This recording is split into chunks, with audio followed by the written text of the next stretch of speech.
Honorable Matafa. Honorable Tambo. Thank you, Chairperson, and thank you to all of the presenters today. I see Honorable Vilagazi has left us. We are the ones in uniform that he was referring to.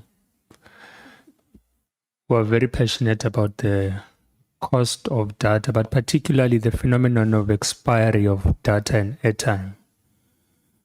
And before this sitting, we've done some outreach to the public for them to submit to us outside of the question of data expiry and airtime expiry and data costs. What particular challenges do they face with mobile network operators? Because we don't speak for ourselves here. I mean, as members of parliament, I can give you a basic example. We operate with cell phones provided by parliament, so we don't necessarily buy data with the frequency that the ordinary South African will.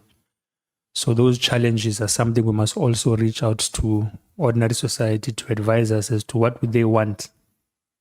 And I'd like to thank all of those who reached out to us. And I think most members of the committee will speak to the issues that confront broader society. So as the EFF, we have an understanding of connectivity and data access to airtime as something that is a basic human right. So access to information for us, we conceptualize it as something that's a basic human right. You can't survive in South African society without having access to data or connectivity. You can't apply for a job. You can't complain about service delivery. You can't request interventions in terms of ambulance or police. You can't do your schoolwork. You can't apply for school. So it's at the center of everyday living. It's as critical as food. And that is our appreciation of it. So when we raise the concern about data expiring, we're raising it not ignorant to the fact that there might be a financially logical explanation. But from the background that we come from, and you'll appreciate it as well, even though we might be on different aisles ideologically, we know that capital is an explanation for the undermining of human rights in various spheres of society.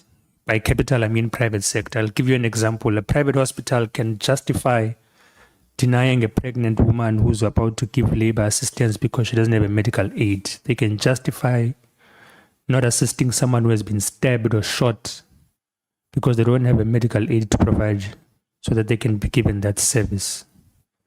A bank can repossess your house or your car. You might have been paying it for 10 years. You miss a month's installment, they'll take it back. Funeral cover, you can be paying it for 10, 15 years. You miss 1 month and you die. You've lost your coverage. So there is always a financial logic to justify violation of human rights or undermining of dignity. So I don't doubt that there's a logical financial explanation for the expiry mandates of data and airtime. But I think let's give you an opportunity to give us that logical explanation, which may be logical to you, but continues to undermine access to information for ordinary South Africans and their ability to live in this country. So I want us to appreciate it at that level, that your logic may be sound financially, but it undermines possibly human rights and human dignity as it comes to access to information. So let's get a clear-cut and concise explanation from all mobile network operators as to why do you practice the expiry mandate of data and airtime? What does it seek to achieve? And what impact do you think it has on ordinary South Africans? Why do you not practice? Because the chair said we must also avail solutions in this regard.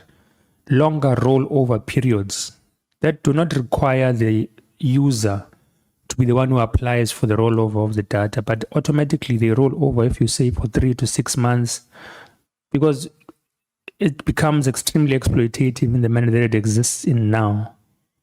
That a person buys data that lasts them 24 hours, 7 hours, a week or a month, because they feel like this is the product that they have purchased. We made a very layman example about perishable goods when we started this debate. So I'm interested in that. The second issue I'd like to raise is the characterization I think we should now begin to have of mobile network operators as almost sellers of financial products. And I'll tell you why. because some of you, and I'm also interested to hear perhaps across the board, you sell funeral cover, you sell life cover. And I'm interested as to how does that impact on your profit margins? How does that exist alongside your provision of services of mobile connectivity or internet connectivity? Because mobile network operators are almost adopting a parallel model of operating like banks or insurers in this evolving telecommunication space. So I'm curious as to all of you, Vodacom, Cell C, MTN, Rain, offer these financial products. How do they contribute to your profit margins? And what is your motivation to basically enter into that terrain as well? I mean, even the question, I'm interested on the profitability of products such as the caller tune phenomenon. Like, how do you do your scaling or modeling of financial profit there as well? Do artists get dividends from you utilizing that product? How much are those dividends? Do they feel represented in that space? But also the airtime advance phenomenon. I mean, that is I would characterize it as a revolving loan, like a consistently available revolving loan system being provided by mobile network operators. Because if you give me a chance to take 20 Rand airtime, and then when you recover that airtime, you recover it with a profit, that is banking, but operating under a mobile network operator system. So I'm curious, how do you view yourselves as you enter the market of providing financial products? Like, do you accept that you're conducting functions that can be characterized as banking, especially when it comes to airtime advances? And then when it comes to the caller tune phenomenon, can you accept that you are venturing into the creative space? Are creatives benefiting from phenomenon such as utilizing music, and then people subscribe to that on a month-to-month basis when they call people? I'm interested in that. I think the third and last part, Chair, I can feel your look. Oh, I'm still fine. Okay. The third part, there's a culture that is causing a lot of suspicion of headhunting senior leaders of the Independent Communications Authority of South Africa by mobile network operators. Like, you hire them, you'll hire a CEO, you'll hire a former board member of ICASA. Now, ICASA is the regulatory authority of all of you. And I think it is fair to accept that it is suspicious that those who regulate you, whenever their time or term of tenure within ICASA comes to an end, immediately migrate to work for the mobile network operators that they were regulators of previously. And it casts doubt and suspicion, especially as it relates to issues such as data costs, which have been something of debate in South Africa for more than 10 years, when it comes to issues of expiry of data as well. I mean, there's been a sanctioning of commissions on commissions after commission by ICASA on why data expires, how can we introduce new rollover methods.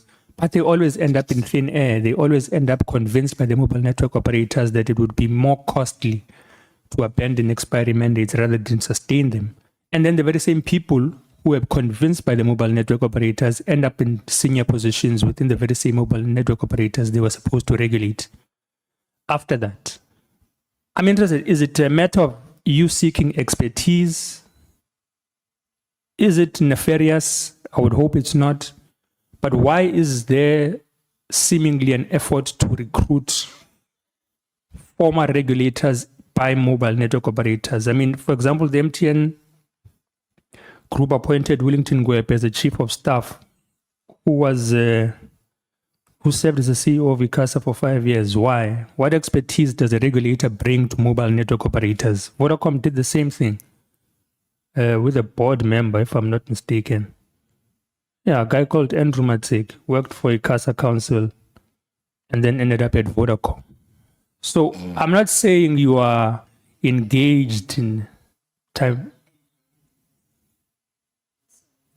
And back at ICASA. Yeah, I'm not saying you're engaged in some form of insider trading or something, but it's a curious phenomenon that I'm interested in understanding. Is there some certain expertise a former regulator brings to a mobile network operator that is motivating you to pursue them? Or should we be concerned that there are incentives of employment post-regulating for regulators, which will undermine the consumer rights of South Africans as well. I think I might, lastly, can't end without talking about Starlink. Telkom was very emphatic on its critique or concern around the policy directive of the minister around the regulatory framework in South Africa, and cautioned against exceptions being made for certain individuals or certain entities. And I think ACT as well, there's a concern about new entrants being prioritized, whereas there's existing people in the space. I'm interested in Vodacom and MTN, Rain and Cell's perspective as well. What do you think foreign satellite network operators' impact is going to be on the local telecommunication space in terms of jobs, in terms of infrastructure development? I mean, surely there'll be an impact if we allow an entity such as Starlink to operate in South Africa on the local telecommunications sector. What would that impact be? Would it be favorable to local telecommunication providers? Or is it something that we should view with caution? But also on the national security aspect, which is a concern we hold, that Starlink is owned by someone who has made certain disinformation about our country. What is your view about such entrance into the market that you've been operating in, and where you claim to have been practicing quite high levels of patriotism through your social outreach and investments? What is Starlink's role going to be when it enters? And do any of you have any particular relationships with Starlink, SpaceX, or Elon Musk? Has there been any engagements around their entrance into South Africa? I won't mention anyone's name that we've run out seen of time now. lingering. But yeah, thank you, Chair. Thank you very much, Honorable Tambo. Honorable Alicia. Thank you very much, Chairperson. Chair, I think if we really have the same objective with the MNOs, we're not going to lie to each other. Or we're not going to deliberately mislead each other. You know, as they were giving these presentations, the CEO of Vodacom says 5 gigabytes is 99 Rand. So I took my phone and I tried to check what you're saying. And I realized, the first thing I realized in the exercise I was doing is the inconsistencies as far as the pricing is concerned. Like when you check on your phone, you're going to buy with your airtime. The prices are different if you're buying through a bank. And maybe you can explain that to us. But also, CEO, there is a 5 gigabytes of for 99 Rand, but that is for the data offers, and that is for the modems when I had to check, right? Maybe you can clarify that, because then now you're giving us an impression that there is a 5 gigabytes that people can get for that amount. You've made a reduction, but these are according to the packages and the modems, which is not something that, you know, the poor people are enjoying. They're not enjoying modems and the data packages. And all of you are bragging about coverage, you know, the reach and the coverage that you have achieved, but you're omitting that in the rural areas, especially, you know, with the MTN, people in the rural areas are still climbing mountains to get network, and they're still climbing on trees because they are relying on 2G. And that is something that I need us to talk about. And if the CEO of MTN is saying he's very connected to the people and feels what the people are going through, that is the reality of what people are going through. They're climbing on trees just to make a call. And rightfully so, Chairperson, they are correct to say they blame, you know, the networks because they can't connect when there is a crisis. They have to climb trees and mountains and try to find network that they have paid for. That is expensive. They can't even afford it, but they get it and they still have to struggle. And I want us to take that, and maybe the CEOs can clarify it to us. And no matter how you've reduced the data, if there is a South African who's earning 1.5, data is still expensive for that person. And even if you've got a domestic worker and the security guards, let's say, are earning 3.5 a month, the data prices that you have are still very expensive for those people. They still spend more than 1% or 1% of their salary on data. CEO, I see, and this happens a lot, I see when people come and present and make all these fancy presentations to us, they tell us about the social responsibility work that they're doing. Yes, you donate laptops to these schools, but you omit that they don't have solar panels and the routers. And that means they're rendering whatever it is that you bring to them useless because they can't use them. They can't connect. So you're bringing computers and laptops to these people or these students, these learners, but they can't use them. And also maybe the CEO of Vodacom can clarify this. There are tokens that you are giving to schools, but after that token has expired, teachers and learners still have to buy airtime. And maybe you can clarify that, because then it excludes the poor learners that we are talking about. And the CEO of MTN had that 99 Rand smart cell phone that he was presenting it to us, but he omits the fact that there needs to be a 70 Rand airtime lock-in in that package, and people are actually getting blacklisted because this is a contract that they can't, when they miss a payment, they get blacklisted because that is something, that is a contract that they can't afford. So these are the details that we need when you come here and tell us about these things. You can't omit such information that data is still very unaffordable for an ordinary South African.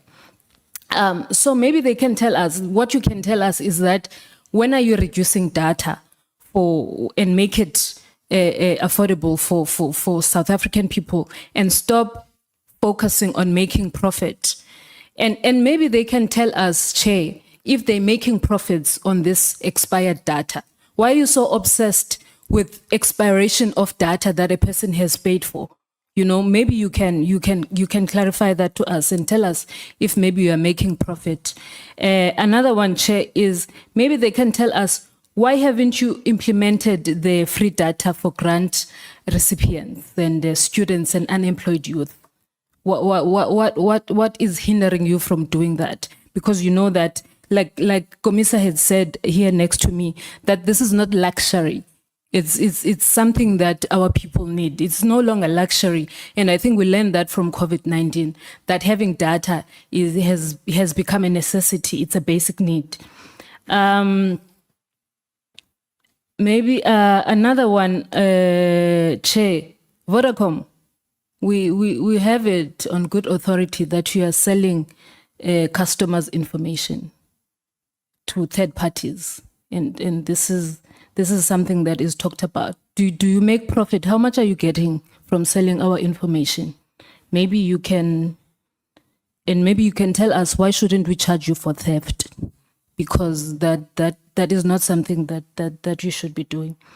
And I think that, Chair, when you are saying maybe we should also come up with solutions, the chairperson of association did mention that the licenses are expiring soon. Maybe they can tell us, why should their licenses be renewed if they are not they are not agreeing to these data to making, free data provisions? Why should you your licenses be renewed if you're not committing to the free data and these things of the expiration of data? I think that's it from me, Chairperson. Thank you very much. Thank you very much, Honorable Elisha. Honorable Gaga.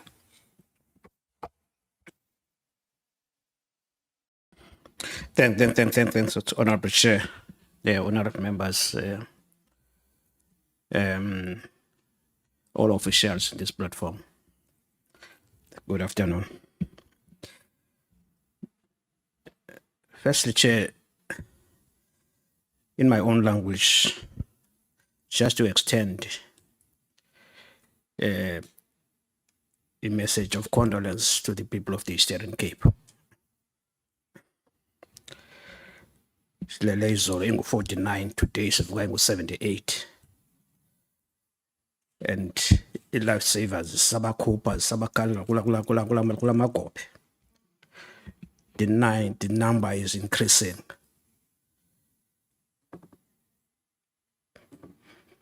Masinxenxeze kubo. Sisho sithi kuba behlala ku-rural areas. It's an experience. Esicinga so bephinde basithela.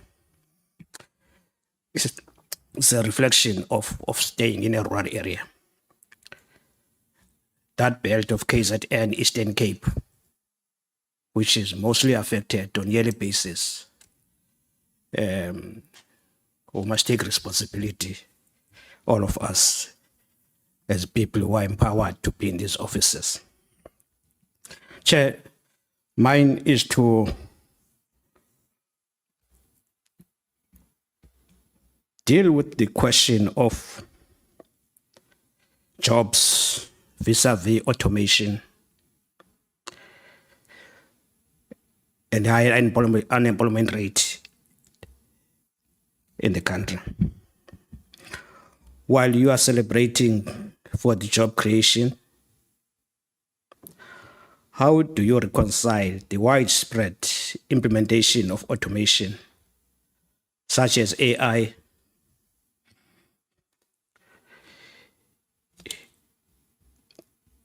in customer?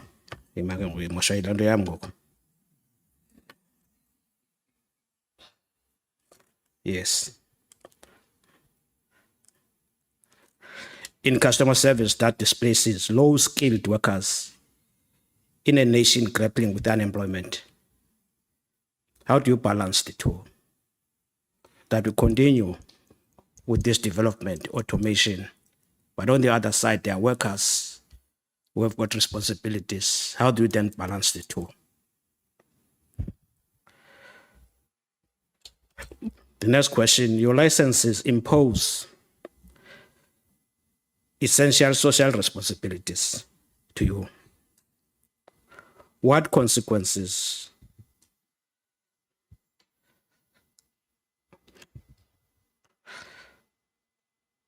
your licenses impose essential social responsibilities, such as ensuring universal access. Audit have revealed deficiencies. What consequences should be enforced for failing to comply? What do you do in the event that there's non-compliance? In your own words, do you consider yourselves to be compliant with your social obligations? And do you believe that you are doing enough to change the current social discourse of South Africa? Are you convinced that the role you are playing in different entities is actually making an impact to an ordinary person in the street?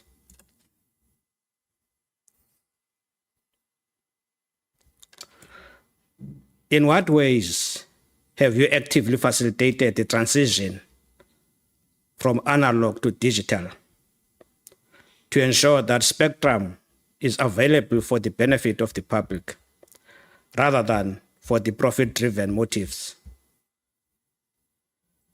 There's this discussion and the process that seems to be dragging the transition from analog to digital.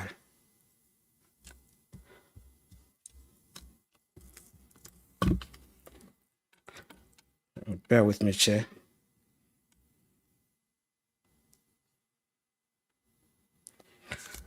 Now,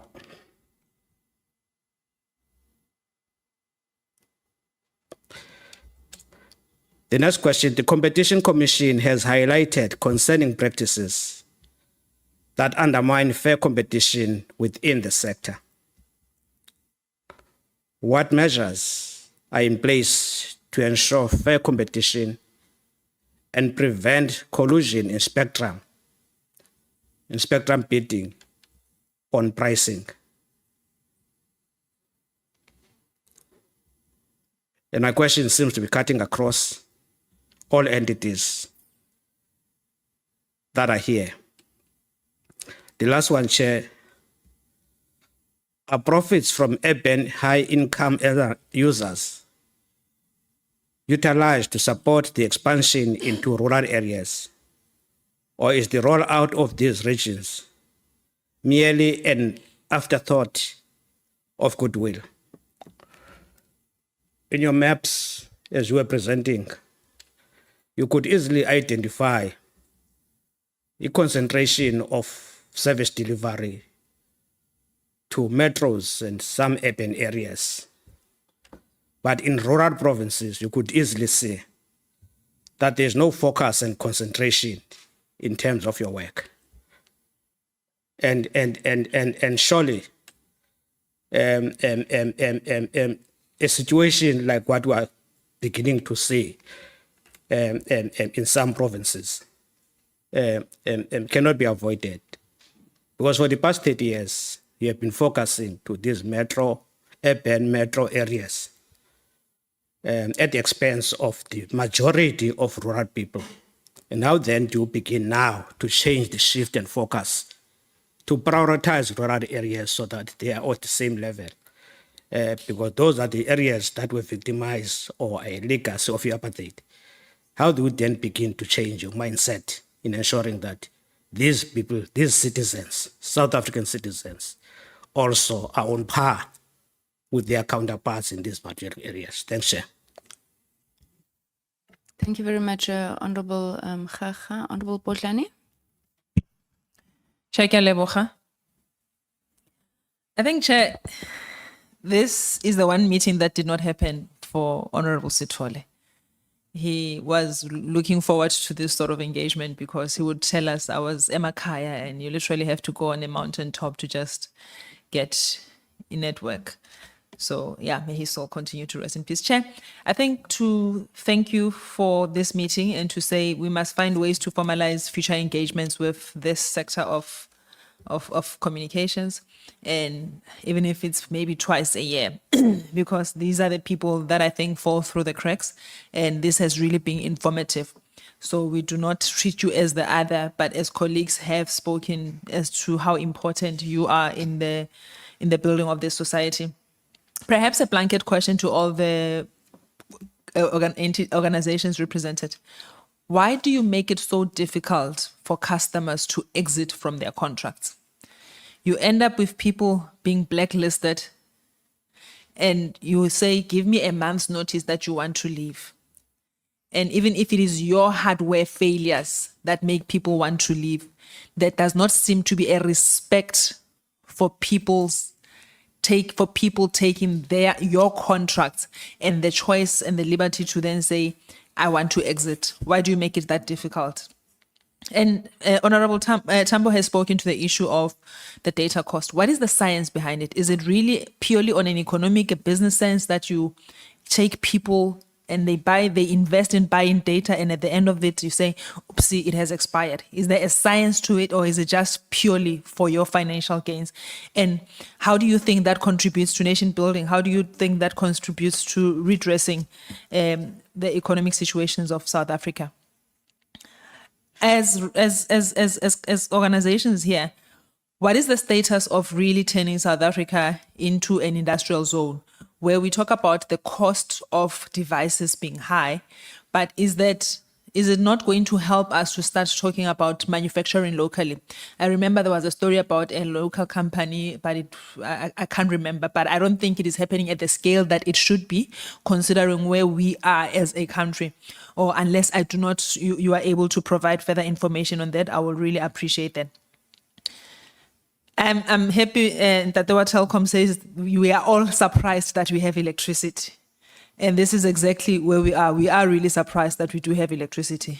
With the appreciation of how load shedding has hindered your progress, how are you future-proofing yourself from that?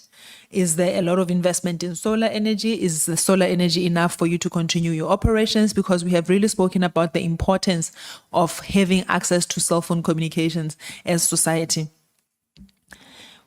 Act also spoke about the use of Yusuf. I'm not going to be as harsh as Honorable Subrathi on my opinion on what you said, but mine would be to say, in your view, what would be the best use, the best benefit for that fund? Because to hear that we are still talking about slowness of universal access, but you have an organization that is transferred with the same sitting on top of billions, it's an anomaly. So how do we balance that? And this is in the spirit of Chair saying there must be also solutions. And there's also a sense that there's innovation happening within the companies. And I really also appreciated how you spoke about how you remain committed to the social obligations. But I will come back to that issue. I want to raise the issue of Ndate John Kaba. Please do remind me, Chair. And I also noted the issue of fair regulation. I get that. Police have spoken to that. And maybe again to Act, is this now you completely oppositional to the issue of satellite? And I will not go further because I think again Honorable Tambo spoke to that.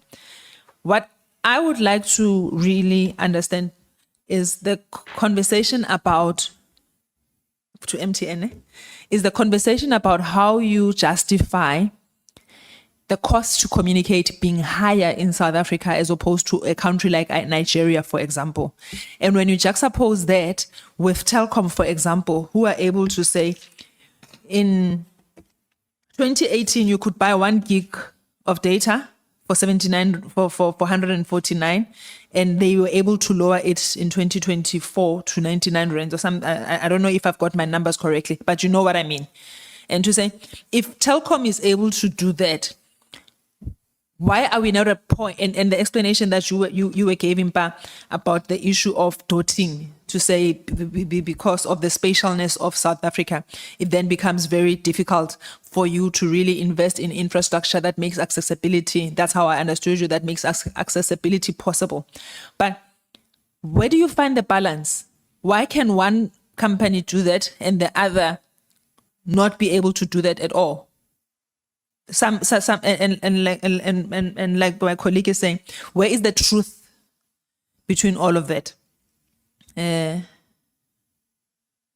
as you also made a point about how OTTs are piggybacking on your infrastructure, and yes, we will blame the network provider to say, oh, I cannot watch my favorite OTT, whatever, because the network is bad. What engagements are you having with the OTTs, if at all? Is there an interest for them to meet you halfway, especially if you talk about infrastructure that will then improve the quality of service for ourselves as end users? Chair, I think the issue of RICA remains a thorn in our fleshes. I've had, and I can quote 3 incidents where one caller was trying to extort money from me, saying there was death threats against me. The other one, 2 weeks back, I got 3 missed calls after 9 p.m. And in the morning I called and they say, oh, this is a prison. Do you know anybody in prison? I said, I do not. No, you must know somebody in prison because somebody was calling you from prison last night. But when you check those calls, it's registered to somebody. And the most unfortunate one was a video call, and I thought, why would anybody that I do not know be video calling me? On the other hand, was somebody playing with themselves. And this is you innocently thinking, why would you video call me? And when you go and check that number, it's registered to some Solofelo Bodlani, and the picture is not even that of Solofelo Bodlani. I do beg your pardon, for you to make sense of that. So how much needs to be done for us to really take the issue of cell phone numbers regulations seriously, especially considering that we now have our children that are now having their own devices. And if something like that could happen to me, and an adult as I am, what more if it's going to be happening to our children? We have seen a move from the issue of voice calls to data calls. And again, what is your engagement with organizations such as Meta Yeah, the Googles and them. Because at the end of the day, you are a big player in the provision of the services that they provide. How do you then engage with them? But the question here is, how do you ready yourself to then be able to not be left out of the equation with the growth of data calls as opposed to voice calls? And I also wanted to make the point about Telkom. As painful as it was, the transition from Telkom to where it is today, if there was no growing pains for Telkom, if there was no push for Telkom to be something else, we would be sitting with a situation that we are seeing now with the South African Post Office, I do beg your pardon.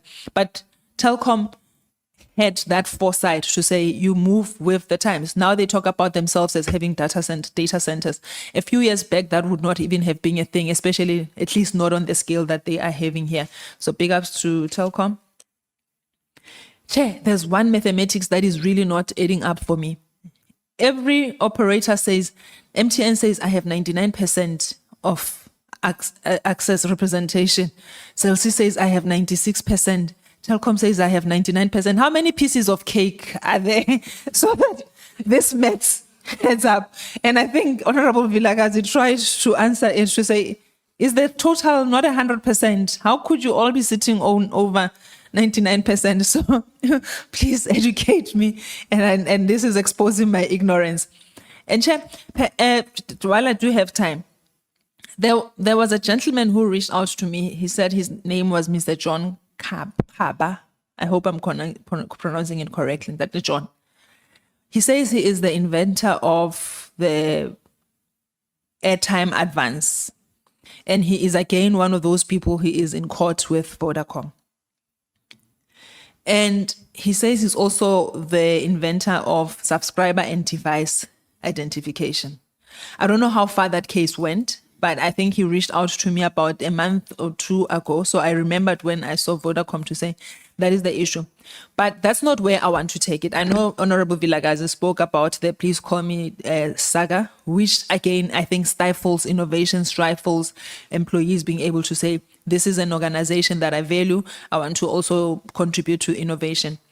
But he says, and he was saying I was misled in the previous meeting when I spoke about the recycling of devices, because we talk about bringing in devices, but the conversation never gets to say, how do we then dispose of devices? And he says there's ways for us to deal with e-waste. That could lead to job creation, that could lead to all other offshoots. What is your view as organizations that literally your services, your businesses hinges on getting handsets in the hands of people on the e-dumping?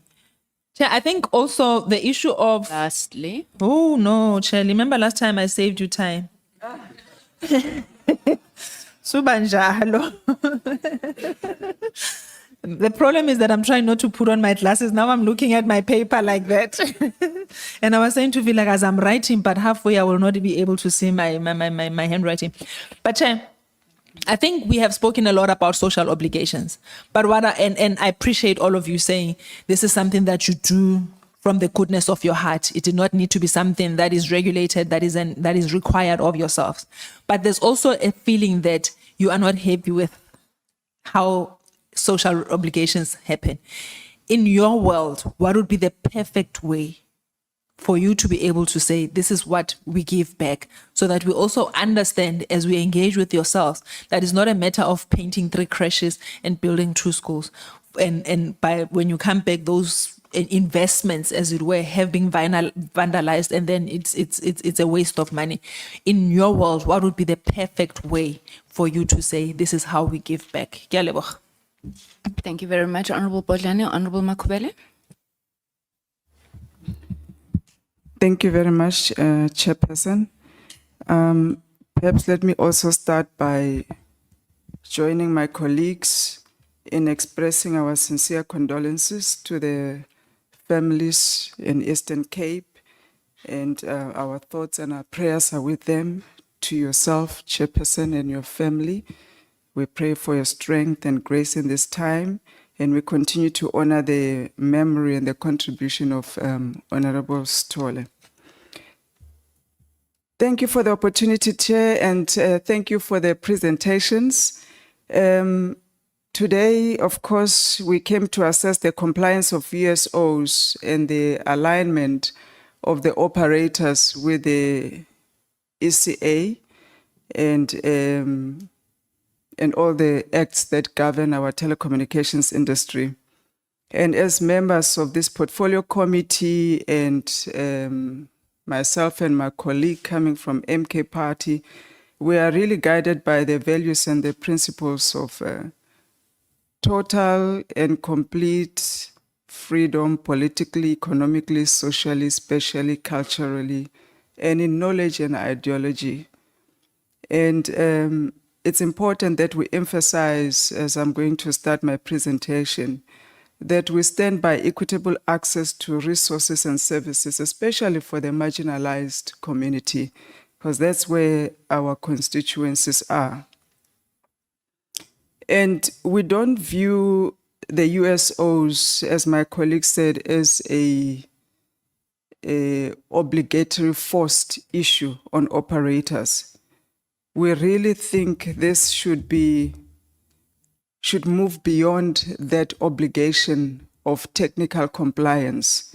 It should move towards a moral obligation, where all of us in our patriotic hearts, if we're truly South Africans, we should search ourselves deeply and see whether in our respective spaces are we impacting the lives of our people, especially in underserviced areas, with the stewardship that you have been given, whether it's through Vodacom, through MTN, through Rain, through any other, through Telkom.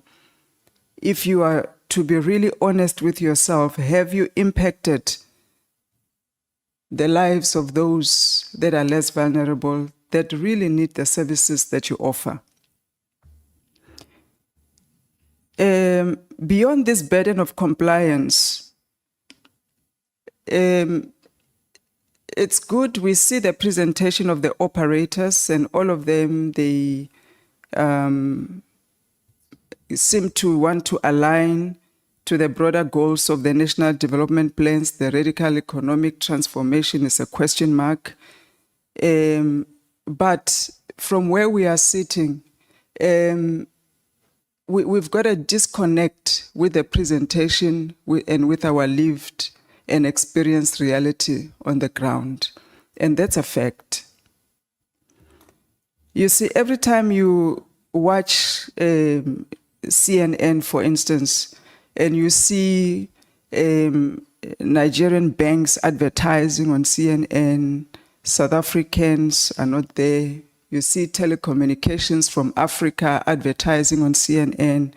You look around, perhaps now and then you can see MTN popping up, but largely South Africans are not there. And then you take somebody like Dangote as an example, maybe to a certain extent like our MTN, who was powered by the policies and the laws of their own country. The governments of Nigeria throughout the years have ensured that somebody like Dangote can rise from the ashes, become a game changer in the global markets, compete with the best that there is internationally, and become a household name that can be celebrated, and the people of Nigeria can resonate with him, associate with him, because he looks like them, he sounds like them, yet he sits in the echelons of market success, as it were. And you look at that individual and the type of CSI and corporate social responsibilities that he undertakes. In his reported books, over $4 billion that has been spent in various programs. This is not forced by government or by laws or by regulations upon him as an individual. Healthcare, infrastructure, telecommunications, is building schools, roads, water, and sanitation. And that's because he understands that the country where he resides has so generously offered him opportunities and laws that enabled him to rise, protections that enabled him to compete and be able to compete at that global level. And he has reciprocated that generosity of his country, by plowing back in a manner that is commendable by any standard. Now, we live in a country that has enabled CEOs of operators like yourself sitting here. I looked at the MTN CEO, group CEO, who earns 80 million rands per annum. He can literally pay our MKP caucus, all 58 of us per annum, including our staff. And if you use the multiplier effect, we've got maybe about 10, 15 staff with us. Let's say we are 65 times 10. You can feed in a year 650 people that all 58 of us we contribute to annually. That's significant. And then this country of ours has made it possible that some of you sitting here, even the MTN CEO in South Africa, the amount of money that is reported here, significant. I look at the CEO of Vodacom, another 70 million rand per annum, very significant. Where do you derive this money? It's at the back of those marginalized people, those that queue for grants every month, some of them 350 SRDs. The question that we are trying to answer today is, how do we do justice to this poor, to this vulnerable? We're not asking for much that it is outside of your operations of what you do. You have become loan sharks to the poor. Instead of cutting data costs, you are now advancing it, loaning them. Because they have to communicate. There's no other way. There is no other system that they can use to stay in touch, connect with hospitals, connect with loved ones. They must use these networks. This country has so generously provided you spectrum, infrastructure, and any other resources that you need, and a market that most of you have bounced from, MTN, Vodacom, and now you are international companies to be spoken of. But it all started here.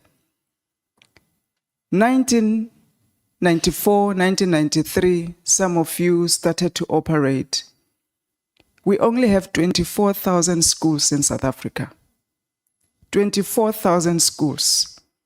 And all of you are coming here to tick boxes. You are straining hair. You are trying to fit this wool through a thin needle, trying to tell us how you have not been able to achieve collectively just to connect 24,000 schools. MTN, you reported profits of over 200 billion last year. Vodacom, I'm trying to get to Vodacom. Also staggering profits. I think it was almost 40 billion, if I'm not mistaken. Rain, about 2.5 billion. Telkom, your profits rose by almost 33%. You're sitting at some billions. You see, I hate to use this thing. I like to print my stuff so it doesn't jump around. But all of you combined, I don't know what is the percentage of your revenue to this work of universal service obligation that we've been straining for the past 30 years to accomplish. And we have to meet like this to almost force you to tell us, please, can we cut data costs, especially for the vulnerables? Please. We have no fee schools that cannot even afford the data. Most of you here, you just went to the schools and dumped modems. Not sustainable. You're not paying for their month-to-month connectivity. You have not even been back to see whether it's meaningful, universal access that you have provided, or it's just a dump of a modem so that we can come here and report, yes, we have connected 2,000 schools, we have 1,000 more to go. It cannot be acceptable, Chair. Thank you. It cannot be Lastly, acceptable. I'm going, My final lastly, point. my final point is that, Chairperson, these 10 minutes are not working. Chair, how long, this is the quick key question, how long do these operators sitting here, how long do they think the people in the townships, in the rural areas have to wait for this promised universal services obligations to be fulfilled, for data to be cut down? How long will they have to pay for the price of corporate greed? Because you can't stop paying yourselves, you can't stop increasing your bonuses that you make at the back of these communities. But without prioritizing these gooses that are laying your golden eggs, how long can we sustain this before there's a revolt in our communities and our constituencies?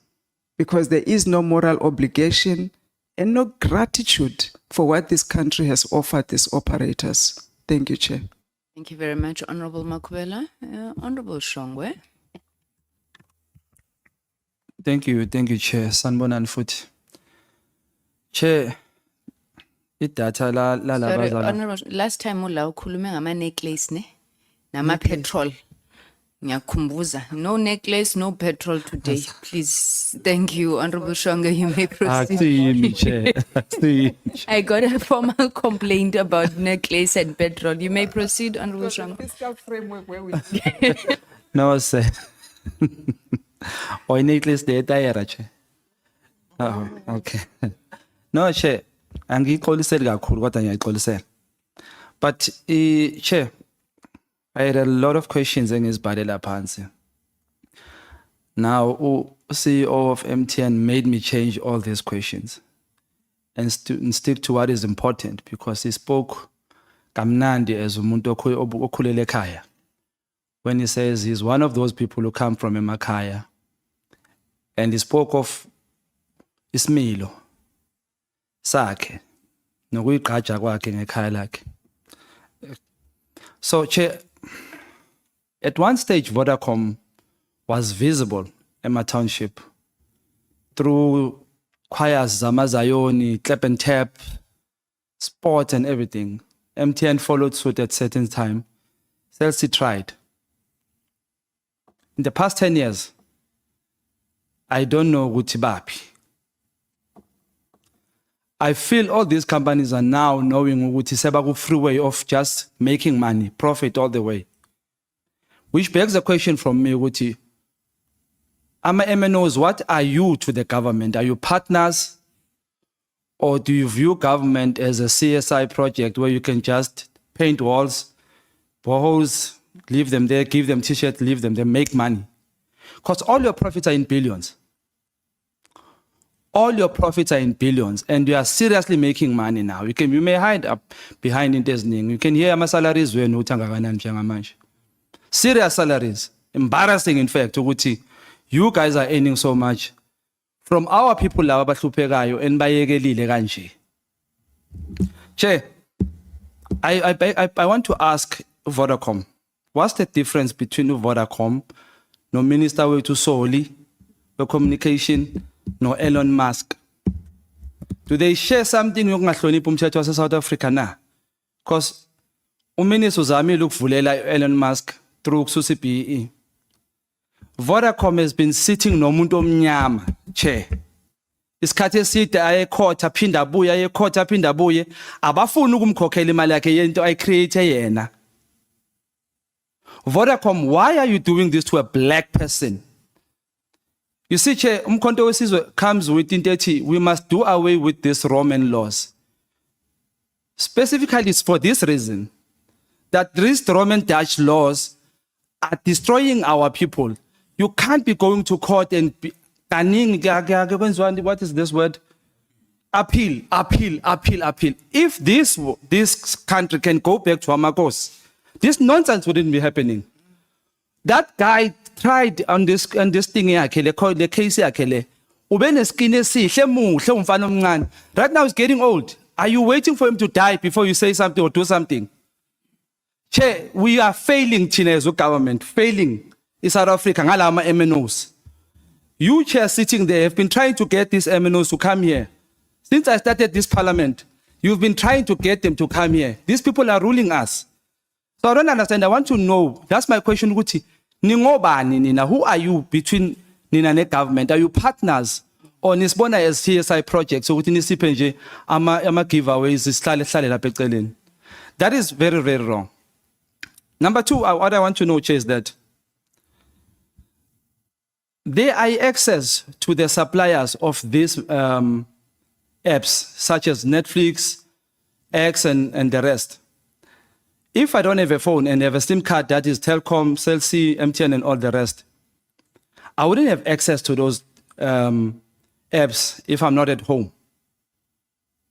What are you doing to help us, Sibuyisi Smile, South Africa, when you ask Elon Musk law and nimbonayo nganandaba ne South Africa? Efaki porn engaka emaphonini. What have you done with that much access to porn? Anybody can just access it, as simple as that. What have you done? Because you are the door to this everything here. When I'm coming from townships or Emakaya, I don't see Wuti Netflix is coming from Netflix. I see Netflix coming from Cell C and MTN or whatever, because my phone is that network. So I need us to and also remind you, Guti, government in South Africa must take charge.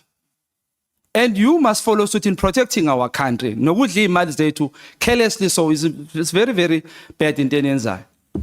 We find ourselves, CEO, where at some stage my number was given to somebody borrowing money through my number. But when you go to a township, you can buy a SIM card from Spaza shop and get it recorded there. And recording is the most important thing. The most important, if we can check. But how can it be if it's the key of this cyber security, but you can get it to my friend and easily record that card for R5? Why are you doing that to South African guys? Why are you MNOs no longer caring about South Africa? What is your return of investment, manje, as we speak? Asanbone malokishini, asanbone emakhaya. Go to emakhaya where usisibhodlane ekhuluma ngendaba kaBaba uSithole. You go to most of those freeways, you'll find girls sitting on top of those side of the road, those silver things. They are there because of network. After school until late. It can't be good to 2025. So many years, guys, you can't fix network problem in Makaya. Guys, you are seriously neglecting about South Africa ngampela. So I need you guys to help us in that situation. Let's take charge and care for our people. Rain came in very expensive, and they've forever been expensive. They say they have CSI projects. Where? Are you doing these things, guys, just to pass the buck? Who can have access to you guys, and where and how? Kunamakwaya wamaZion. Those choirs, per choir has a minimum of 40 young children, young boys and girls. And every Saturday, I can tell you, clap and tap, amaZion, every Saturday, they are somewhere in a hall singing. That thing helps to eliminate crime. These MNOs are not there to help them at all, Chair. They're just sitting here making billions. And the Chair, I'm going to say this. Let it be we are called or corrupt or whatever, taking advantage. I don't care anymore.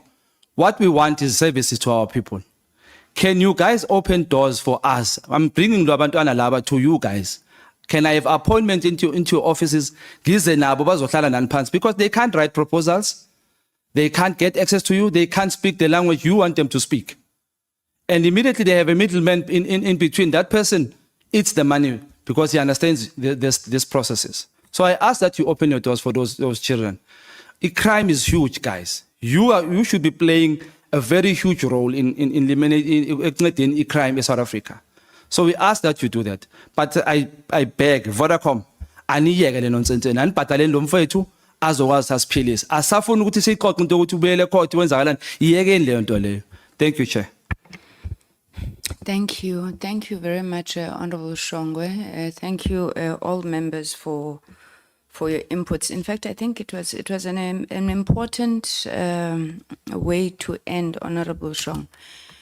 To say that at the end of the day, guys, this is about people, and I think this is how we started, you know, and I think as members, we honestly don't know what to say anymore. We speak to government.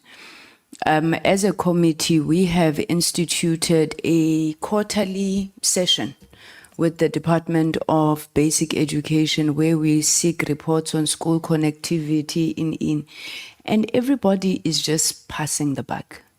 We sit with ICASA, what is happening on quality of service? People of South Africa think it's normal that you're going to say, no, there's no network. Ne? Like it's become common parlance how we speak. And no, Mtana, call me when you get to an area with network. And it's not right because your licenses specify the mandate quality of service. And maybe that's where I should start because you asked about the licenses coming up for renewal and the fact that you need certainty. And why it was so important for us to have this meeting now is that let's not surprise each other, guys, in 3 years. We'll still be here. So let's not, I hope. But let's not surprise each other in 3 years. Let's, as a country, as a sector, agree on certain fundamentals that by the time you get to license renewal process, we all know what needs to be done, or at least share a common understanding on what needs to be done. And I suppose one of the first things that I want to say is that I'm keen to hear from you what you think that those license conditions should look like. And secondly, given the fact that you are now coming to the end of these license conditions, how honestly you believe that you've done in that regard.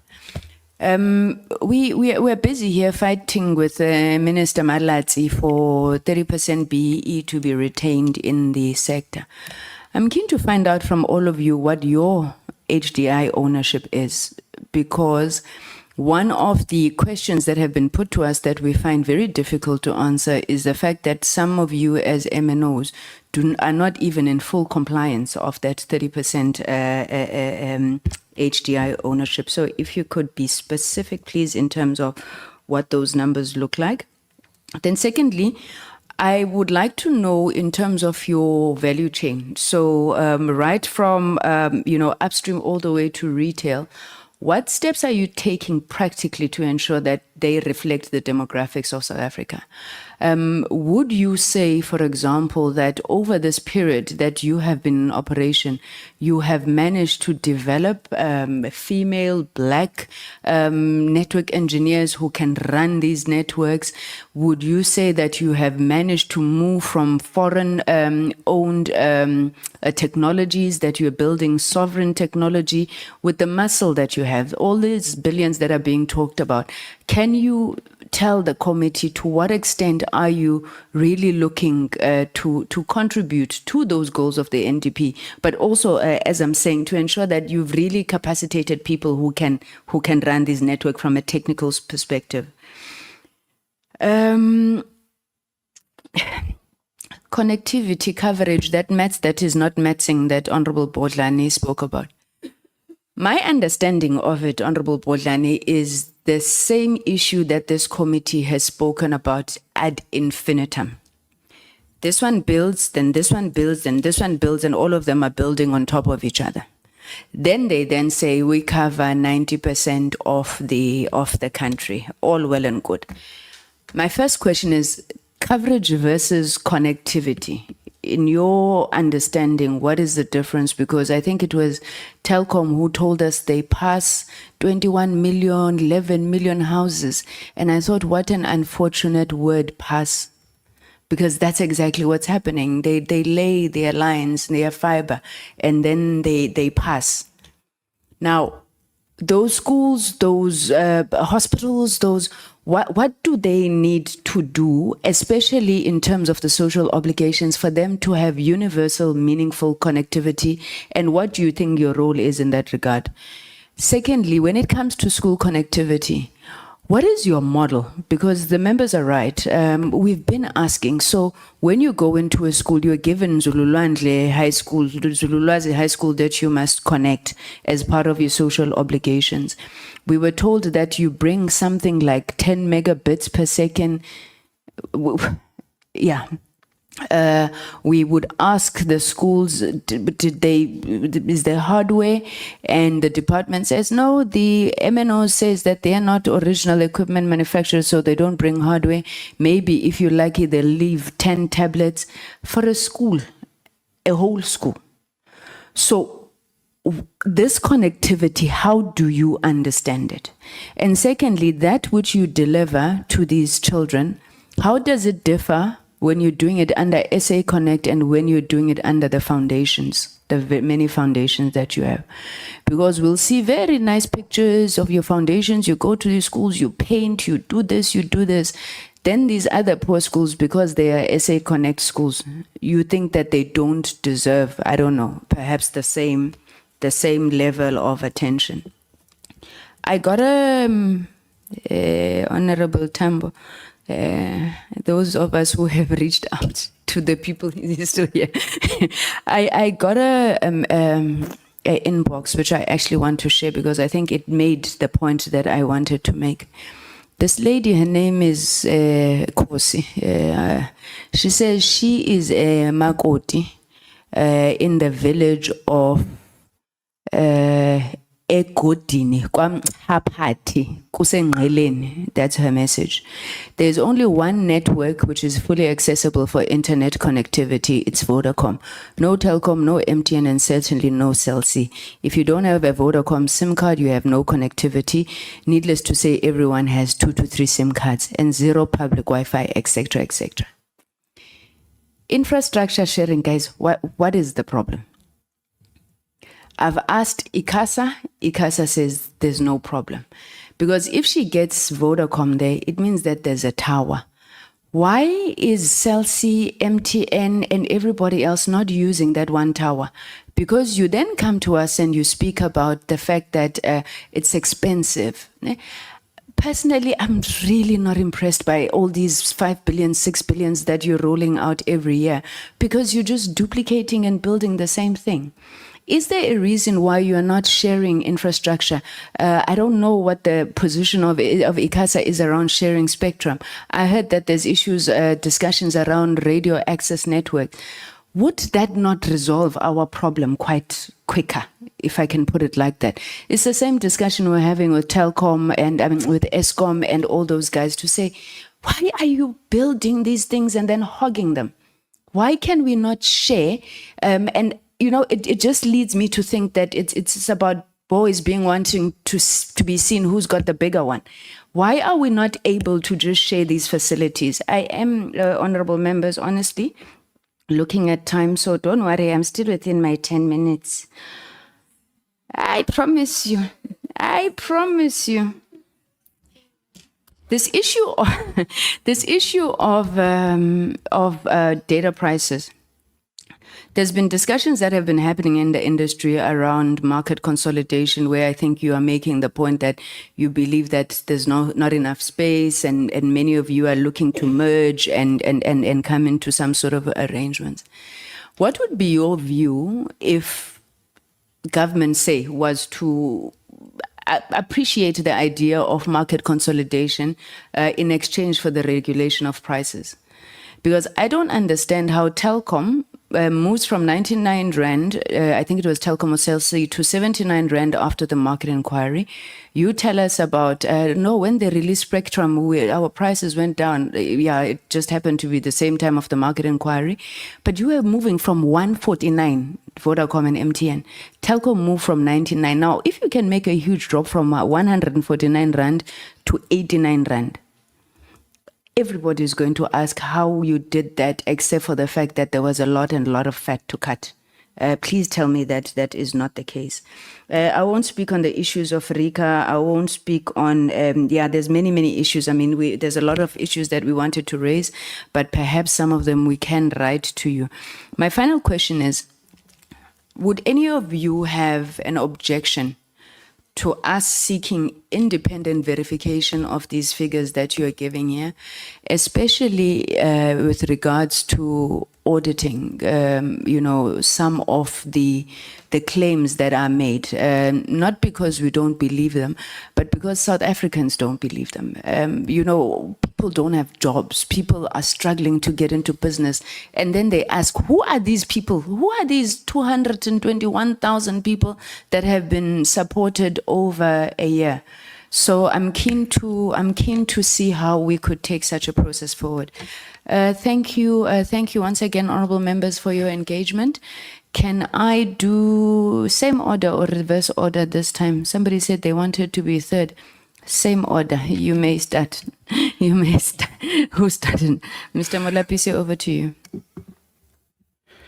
Chair and members, thank you. I want to first start by really thanking the committee for a very sobering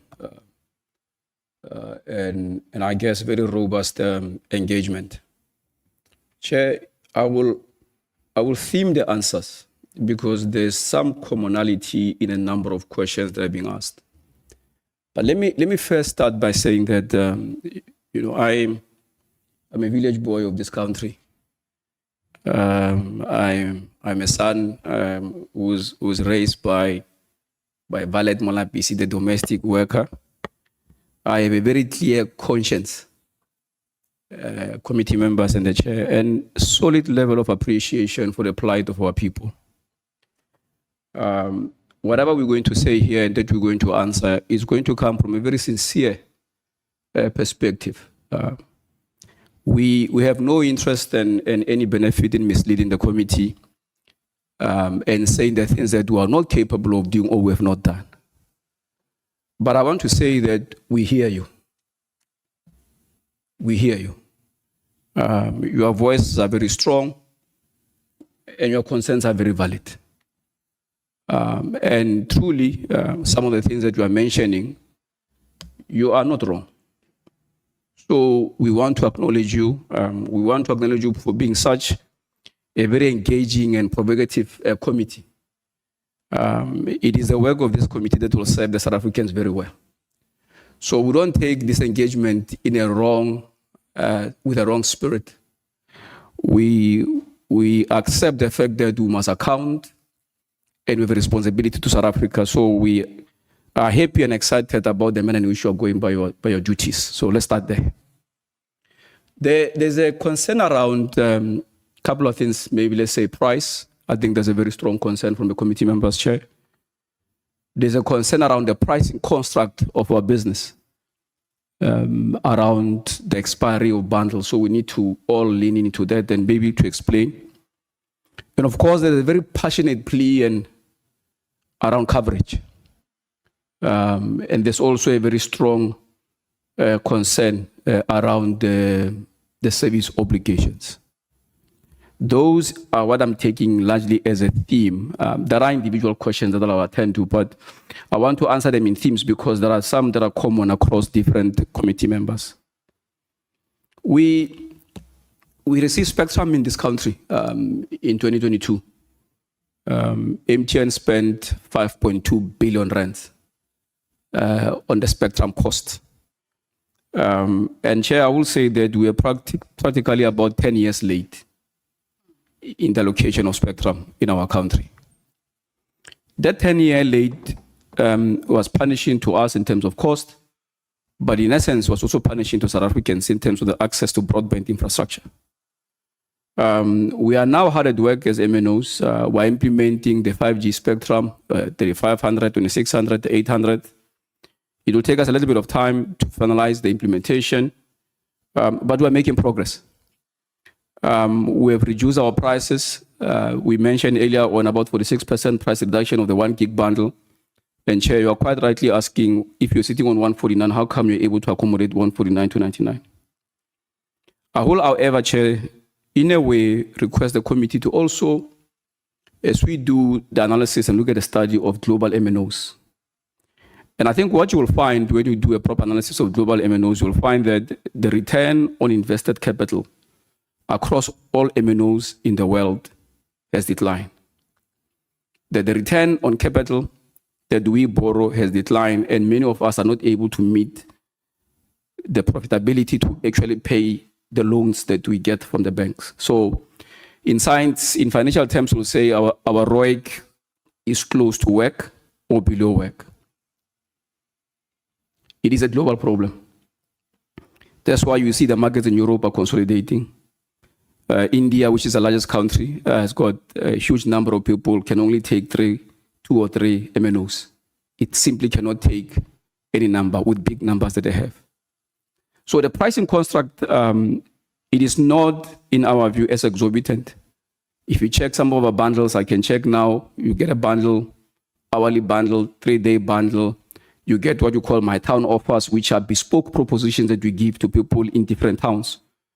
You go on our private pricing platform, you're able to get much cheaper propositions based on the level of usage. Our pricing takes into consideration the level of wallet spent. So if you are my sister, Paulina, in the village, we know how much you are capable of spending because we can see your spending patterns. And then we customize a proposition for you because we can't compare you with Charles Molapisi who lives in Johannesburg. And for that, we sort of like design the pricing principles around if you are spending 20 rand on a monthly basis, maybe if you can spend 21, we'll give you twice the volume of data. We call it more for more principle.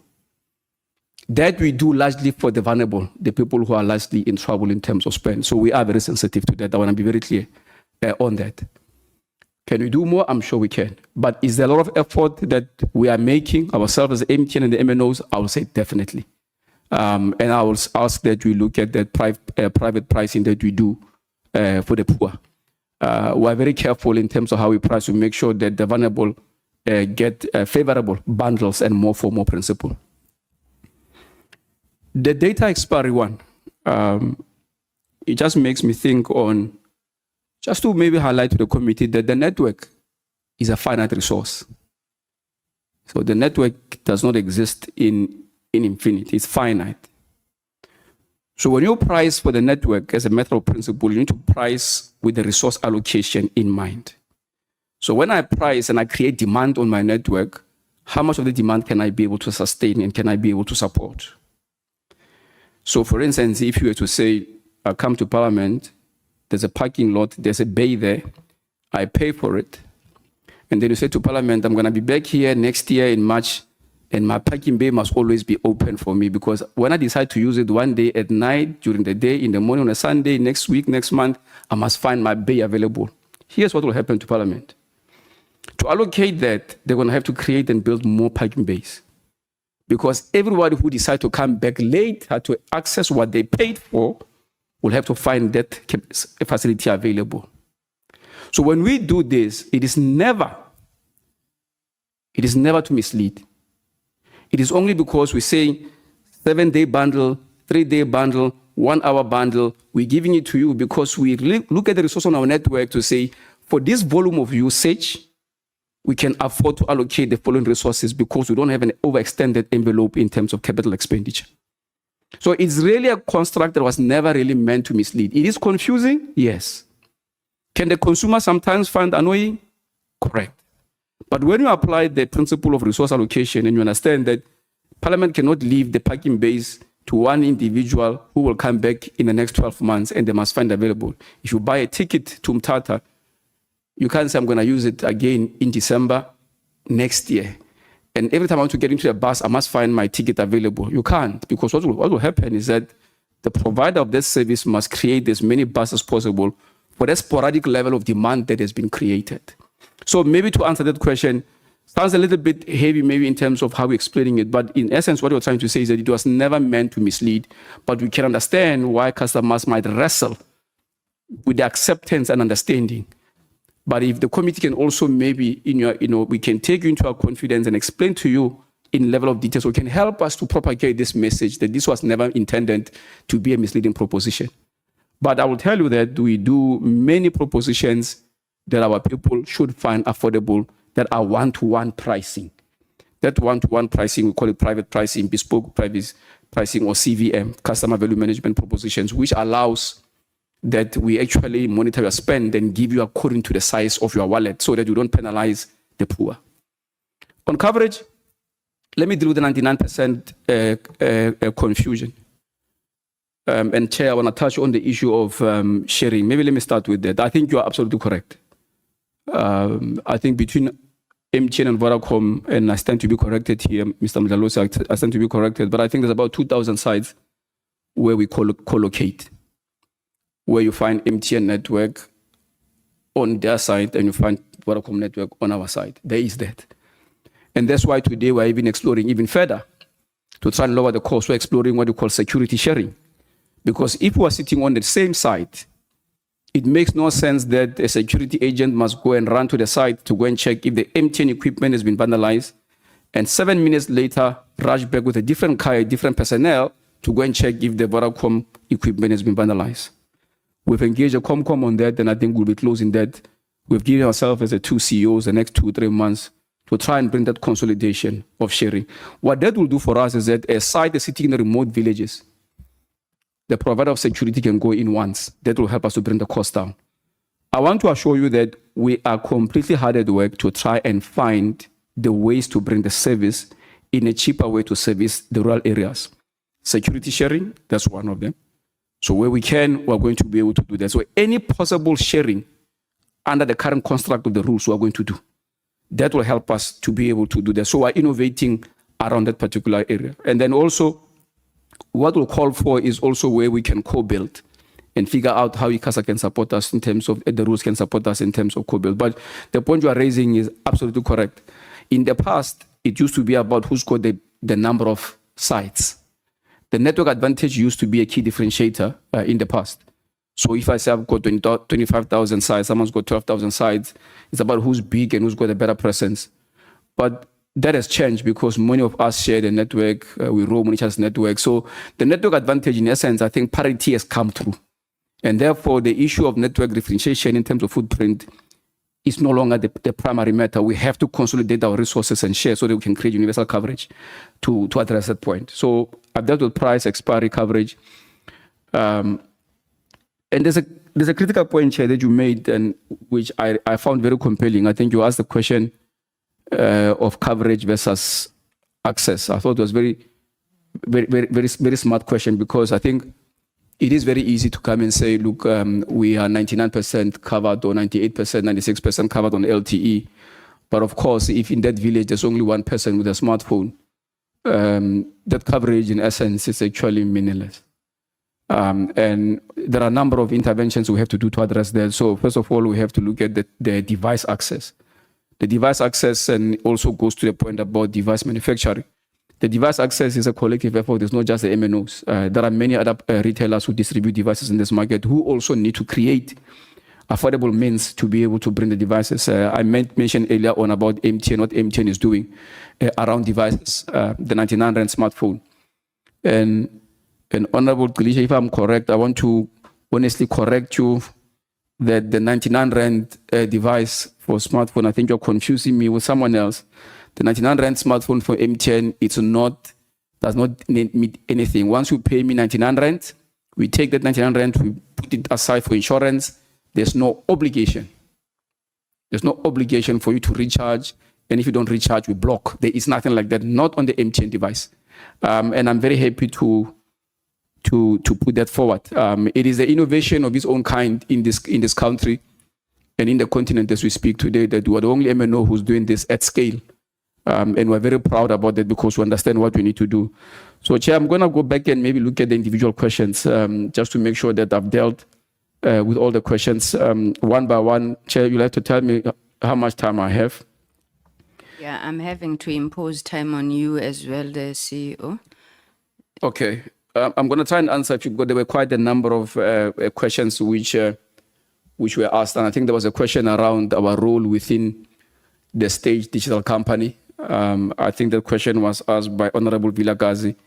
And there's also a question about how do we see ourselves as MNOs and our role with government. Let me be very quick and clear to explain that we are definitely a partner of government. There was also a question around our role in terms of creating new industries. I will say this, Chair, you know how passionate I am in terms of software development in this country. I will say that the industries that you see today, the internet-based companies or software-based companies are built on the backbone of mobile operators globally and here. Every software company that you see that's got access to the internet and data and on devices, it is enabled through the creation of platforms and data access and APIs is built on the backbone of MNOs. We are a critical enabler in this market in terms of the creation of new businesses and new industries. There was a question around 2G and 3G sunset. We have taken as MTN a target of saying we need to decommission the 3G layer 2026, 2027. That is dependent on a number of variables. If our people can get to the MTN stores as quick enough and leave the old devices and take the new ones with 99 rand, we'll be very happy to decommission this layer as soon as possible. In some markets, in some provinces, we've started to do that already. So I think we're making very good progress around the 2G layer. We said as an MTN that we'll leave a sliver of 2G layer because the 2G will always be a consistent technology for M2M devices. So we're going to leave that. There was a question around does coverage cover everyone? I think I've dealt with that. Sorry, CEO. I'll give you one more minute. Look at the most important one that you want to answer. Okay. And then the others will get them in writing because now I'm getting pressure. Thank you. Let me deal with the Chair. There's quite an extensive. We'll be very happy to respond to the questions. There was a question around RICA. Chair, I spent 7 years in MTN Nigeria. And I understand the history of SIM registration and its impact. Chair, I will make a statement that our country is unfortunately behind in terms of the legislation around SIM registration. We need to fix this very quickly. What I mean is that the way we've designed this framework, it is almost archaic compared to many markets where we serve today. We need biometrics. We need to be able to say when the customer registers, it takes your face and it does a lookup and a validation into a central database. We need you to help us to create that framework. If you can help us to create that framework, we can create a process that is unpenetratable. I can assure you that there is no room in our organization for lack of compliance and governance. But I think we also need the instrument of legislation to help us to do that. Many of our markets are doing this way exceptionally than what we're doing in this country today. And I can tell you that is a function of us fixing the legislative framework. And that's what the association has done. We've come together proactively because we understand this problem and it actually affects us. We've come together and we've formulated what the rules should look like that can make this solution much more robust. And once we finish the packaging of that, we're going to hand it over to the DOJ and to ICASA to say, please take this and formulate a proper framework that all of us can comply with.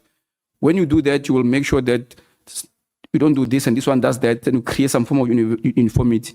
If we can do that very quickly, we should be able to manage the challenge that you say that we see today. So I'll leave it at the Chair there. Yeah, I would have loved to. I was about to redeploy you to Parliament. As a member of Parliament, you speak as much as these guys. No, thank you, Mr. Mdlalose? Thank you, Honourable Chair. I think what I'll do is maybe just take a few matters that were directed specifically at Vodacom and maybe just add one or two points on the generic matters. I think firstly the matter with Mr. Makate and please call me. I think it's important to say categorically that this is not about dragging it out. This is before the Constitutional Court, and we too await the outcome of that.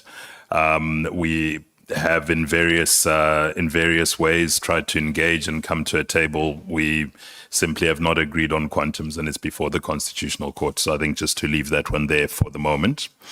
I think the second one that was specific to Vodacom was on data pricing, and to the honourable member, the 5 gigabyte is available, and it is available on mobile. It's not a separate internet offer. It's actually there. In fact, as the session was going on, Honourable Chair, there were people on social media asking about it. Our team has responded to them, shown them exactly where they buy it.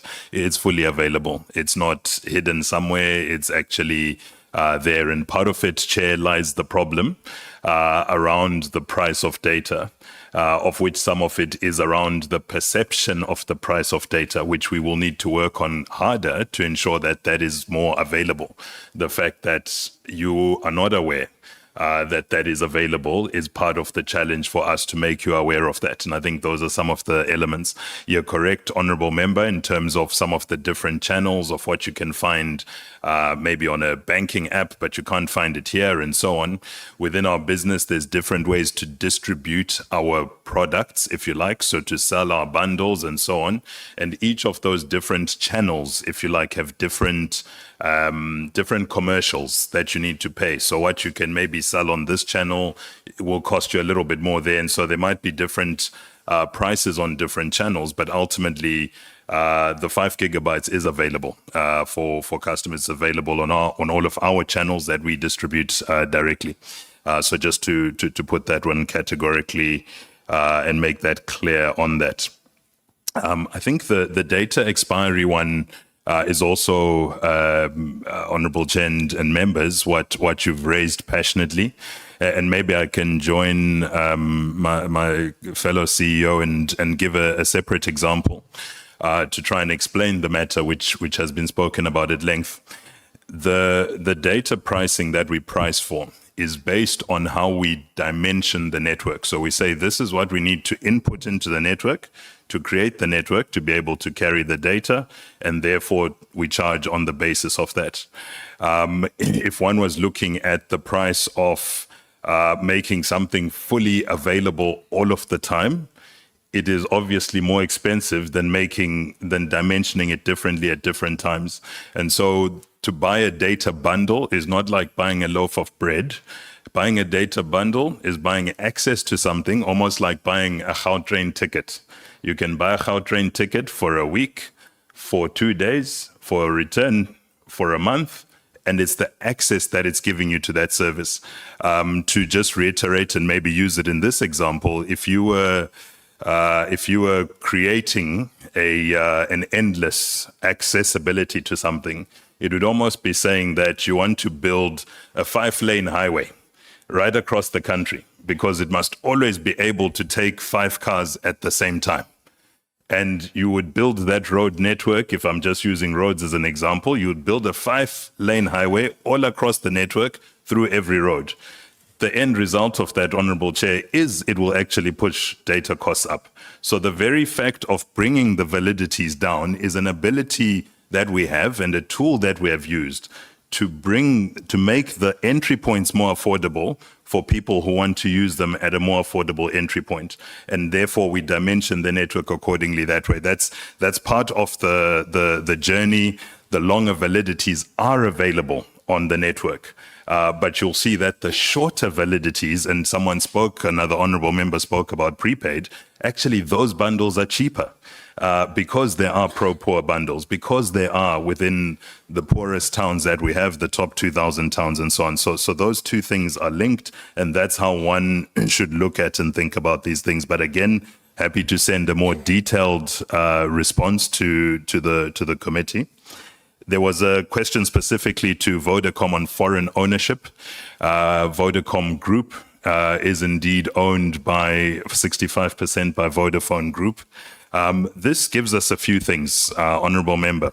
The first thing that it gives us is it gives us an ability to be part of a world-class company. What we have access to are technologies, ideas from right across the group, from how things are being done in Spain to UK to Italy to Germany. There's nothing you'll find, Honourable Member, that we are as a group that the Germans can say they're doing that we haven't brought to South Africa. So we have the power of bringing world class into our business by being part of a bigger group. On top of that, we also have the ability to procure equipment and use the buying power of the group to ensure that we're procuring the things that we procure with the power of being part of a global group which has bigger procurement. But that being said, there are very strong local shareholders within Vodacom Group. So the PIC holds 12% of the share of Vodacom Group, and Yebo Yetu, which is our BE vehicle, equally holds 5%. So there's, along with all the other individual shareholders who trade in Vodacom shares individually. The point on infrastructure sharing, Chair, I won't belabor it, but again, just to give perhaps a different angle, the MTN CEO is correct. We do share on a lot of the sites, right across both of our sites, 2,000 roughly, as he said, of both of our sites. We share fiber. The question, Chair, is what is the step change? What is the difference that we can continue to make to continue to become more effective and efficient? And part of that is deepening that sharing. And deepening that sharing means not just sharing, for example, the mast, the actual physical tower. The question needs to be around, can we share the active part of our equipment? So the actual radio network, can we share in different ways? Can we not only share what we've built, but plan where to build, and so on and so on. And all of that needs to happen within the legislative framework that is available to us. And that's where we would need collective and collaborative support from yourselves and from all the legislators on being able to do that. There was a question specifically for Vodacom around selling of people's data. I want to make that very, very clear. We comply to all POPI regulations, and we do not do anything outside of that at all. So I just want to say that is not, factually speaking, not correct at all. We comply in every aspect of that. So just to be clear on that one.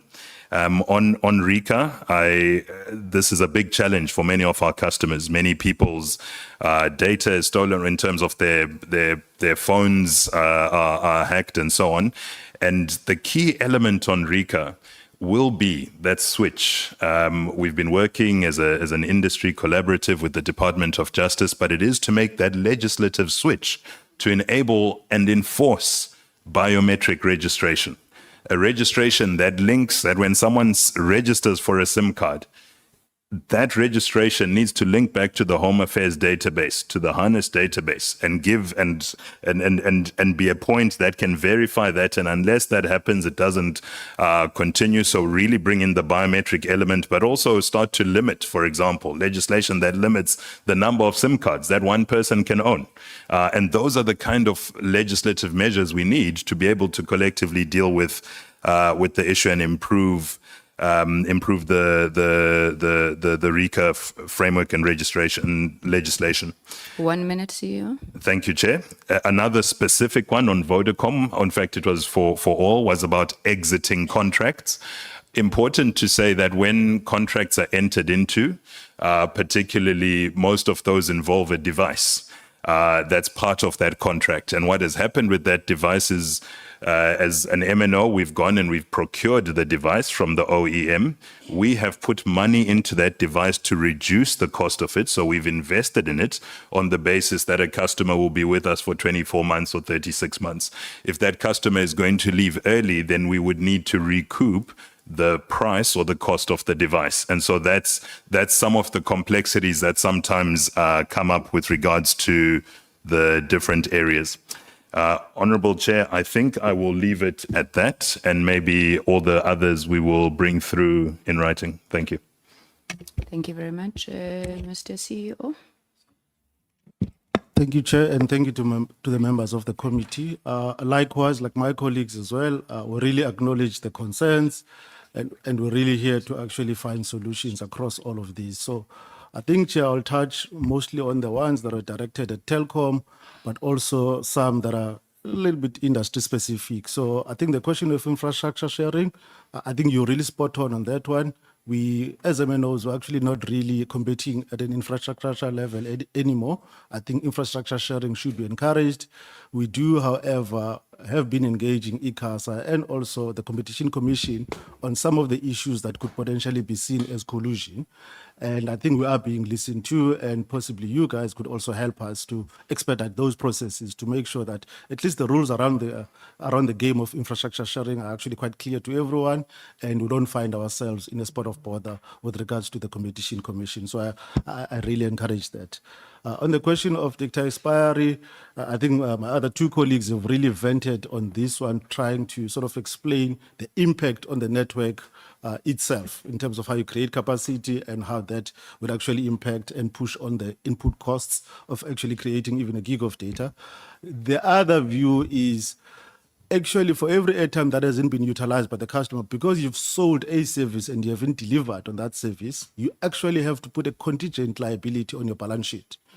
And as you carry this liability every year and it grows, it might grow to a point where your liabilities are much higher than your assets, and therefore you are technically insolvent. When you do go to a bank to raise money, to actually invest back on actually improving the same network, the rate within which the banks will give you would actually be based on the fact that you are insolvent, almost like a default customer. So the cost of credit shoots up. When the cost of credit shoots up, it becomes an input cost to a gig of data. Therefore, we can maintain the low prices. So there's a lot of complications. However, what we've done, especially on our side, is to actually, maybe to Sito's point, is to create specific propositions for customers where particularly you can buy a gig of data or even megabytes of minutes and utilize it within the specific space of time, so that we are not forcing you to buy a gig of data that you won't be able to finish within a day. So you can get daily, we've got what we call daily bundles, we actually have WhatsApp bundles, and all of these bundles are actually tailor-made for customers to ensure that whatever you've bought, you can actually utilize it as well. So there's many things that we're trying to do as MNOs to make sure that at least we can meet customers halfway with regards to this one. When it comes to data prices, I think it's been shared by my colleagues as well, but what I wanted to actually emphasize on is actually the input cost of running a mobile tower. So there's the rental, there's the batteries you have to buy, there's the diesel costs, and all of those actually contribute to a price that you can actually pass on to the customer. In most cases, most of these input costs, we actually absorb them as companies and try and actually take them on the chin before we can actually pass on to customers, so that we can keep certain prices for certain types of customers at a much lower rate. And we actually go as far as we create what we call, more town deals that are specific to certain towns and certain areas. And obviously, when you go to the internet and Google these prices, you're not going to find them, because they are below the line. It's only when you are a customer and you subscribe to some of our platforms, and most prepaid customers actually know these platforms. Ours is called Monice, and they actually know the type of bundles that they get below the line. There was a question of airtime advance and some of the services that we provide as MNOs, such as streaming or content. They are value-added services to our core. It is not a core of what we're actually selling. Specifically at airtime advance, we're not in the banking space at all. We actually partner with people that already have banking licenses that actually understand how credit works. We do not charge interest on airtime credit. There is a minimal service fee, which is really minimal as opposed to when you're actually taking out a loan. And that is just to cover the cost of the actual platform itself. They do actually help customers to buy a lot more airtime on credit. It's actually a product that is enjoyed a lot by prepaid customers. They don't feel like we're actually exploiting them, because it is actually quite cheap. And it's actually, in certain instances, called an emergency top-up solution, because it's really when you have an emergency and you can't afford to buy airtime, and you actually give you this product. There was issue of coverage versus service obligations, and I think my two colleagues have covered that. But what I wanted to say was, especially with regards to how we roll out these, what do you call it, PSIs, right? Public service institutions. We don't view them as just, PSIs where we drop a router and actually leave. In most instances, that's why when we engage with school principals, we look at their connectivity requirements for the entire school. what has tended to happen is that it's been a miscommunication between the different departments as to what are MNOs supposed to do when they rock up at a school. And we're trying to clear those to say we don't just want to drop a router, because a router at the principal's office is not really going to help anyone. We actually would like to make sure that the entire school is connected.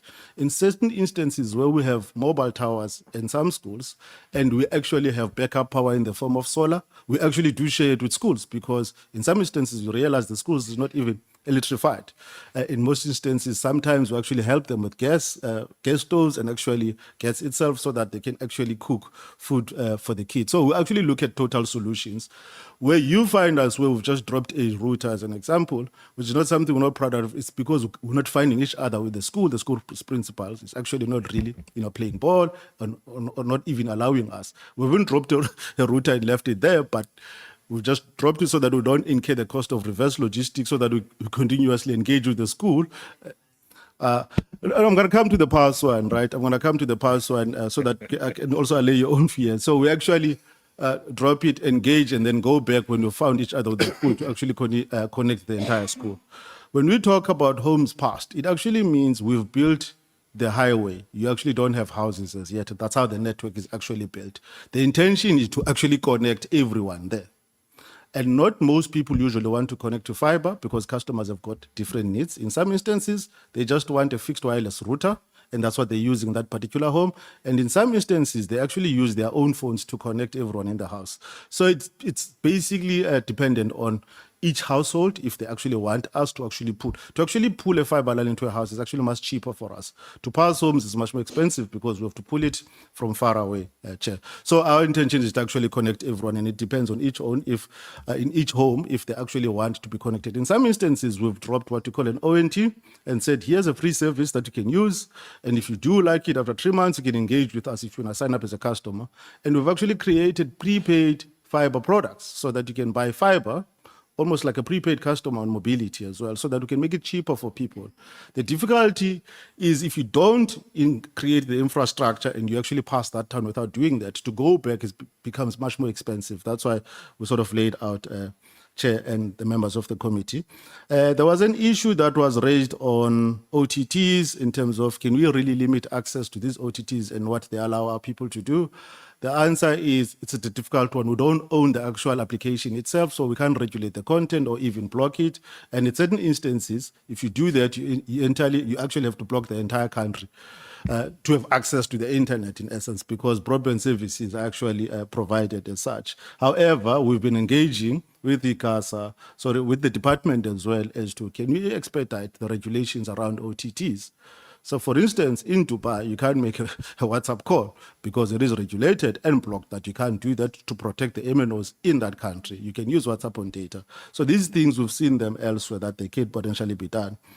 And on RICA issues, I don't want to touch on that. I think my colleagues have touched on it. I think biometrics is possibly the future. Some difficulties that you have, if people are living in informal structures, you don't have a proper address and you actually have to capture something around that individual. In some instances, people don't have proper documents, like such as IDs, but they do want the service. You got to capture something. So how we've been engaging with the Department of Justice is to actually find solutions around those issues themselves.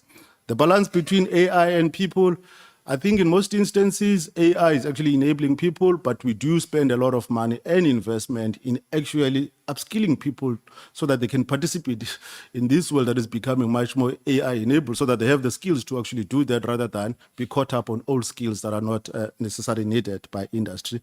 And lastly, Chair, there was I think you started with it, are we government-owned or are we privately owned? We are proud to be owned by government. 40% of our company is owned by government, another 9% by the PIC. And by the way, the PIC that manages the public sector pension funds owns almost every company in South Africa, including companies listed on the JSE. We are also listed on the JSE, which enables us to actually raise capital that would not necessarily be able to raise if we're not allowed to, would actually possibly be coming back to government to actually ask for money to invest back. So it has actually allowed us to be flexible. That's why we were able to do the things that we're doing.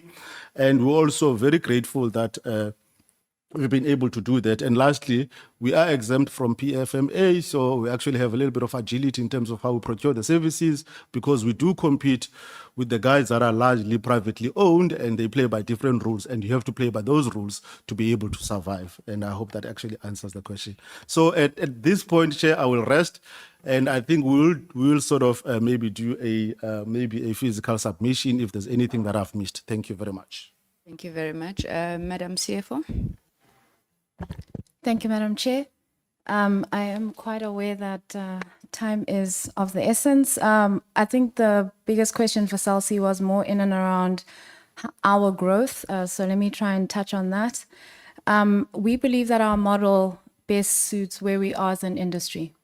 Where you have an industry where there's multiple players, you get to the point where there will be infrastructure people and there will be people that then provide the service. We've already moved away from having our own network, so the physical base stations, and we think that has worked out best, not only for us, but for the consumer. Because now we can deliver a better service, and that service we're still improving. So from that aspect, we think our business model is the right one. We definitely are looking to partner more. We're partnering with our roaming partners, and we're also looking to partner more to expand even other businesses, and as in the MVNOs that we partner with already.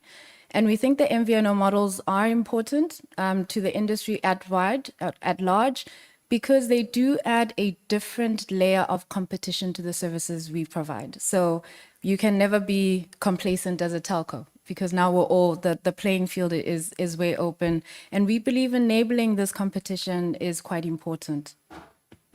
As the smallest profit-wise from the MNO providers in the room, we heard, we acknowledged, and we received the blessings that we heard about making billions and billions and billions of profits. Thank you very much. I will take that away as CFO. I am very happy for those blessings. But we do believe that obviously then the reinvestment of that is quite important. From our end, we have been limited, but even in the initiatives that we've partaken in currently, we do make sure that we try and implement deeply. And that's why for certain instances, you would have seen that our presence over the last couple of years hasn't been as strong. And you're only seeing us coming back from a presence perspective in the last probably 2 years, with a lot of work that we've done on the brand in the last 18 months. So we are still in the process of going back into our communities and being more visible and more present in those communities as we continue on our journey to turn around the core Cell C business.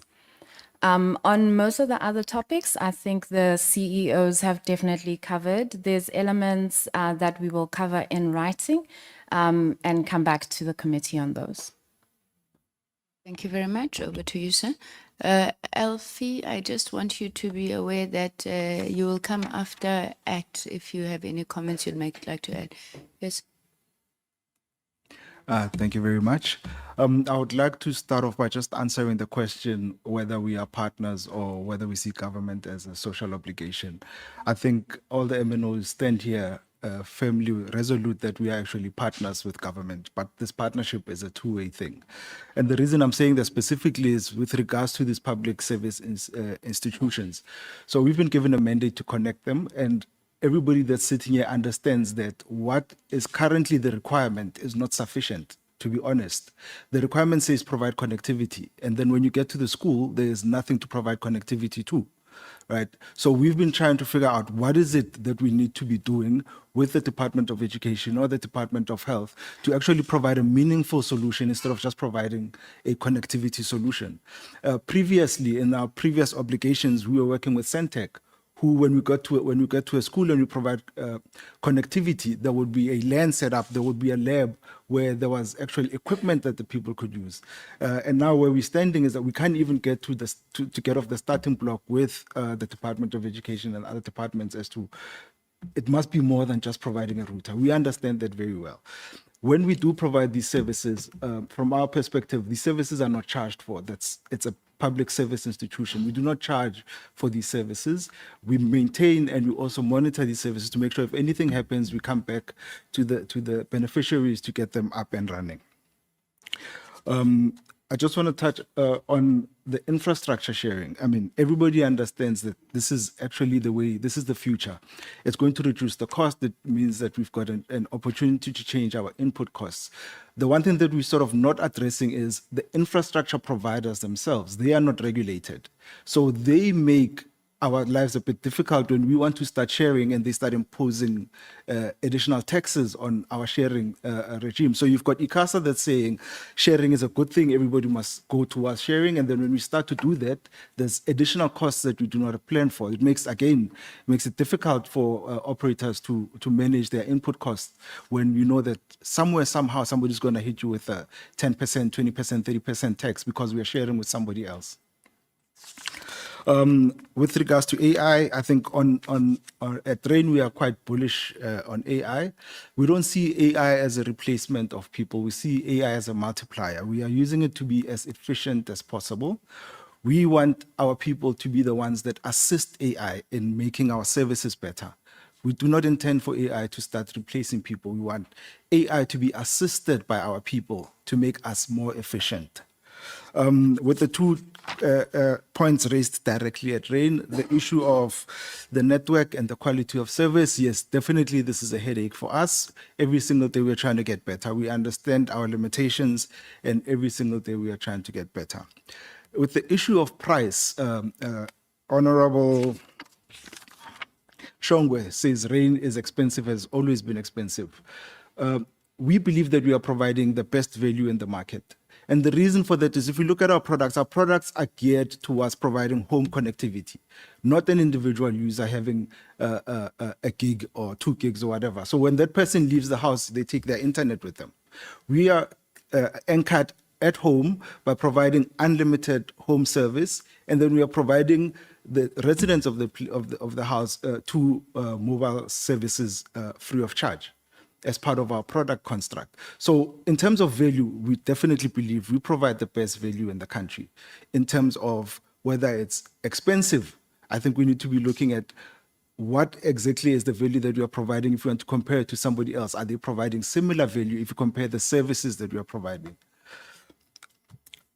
Yeah, I think I will just leave it there. You didn't answer about the cloud, or is it encapsulated? The It says cloud? when there's clouds, there's no rain. Oh, that's the quality of service. Okay, so you, no, I'm joking. I know you answered that one.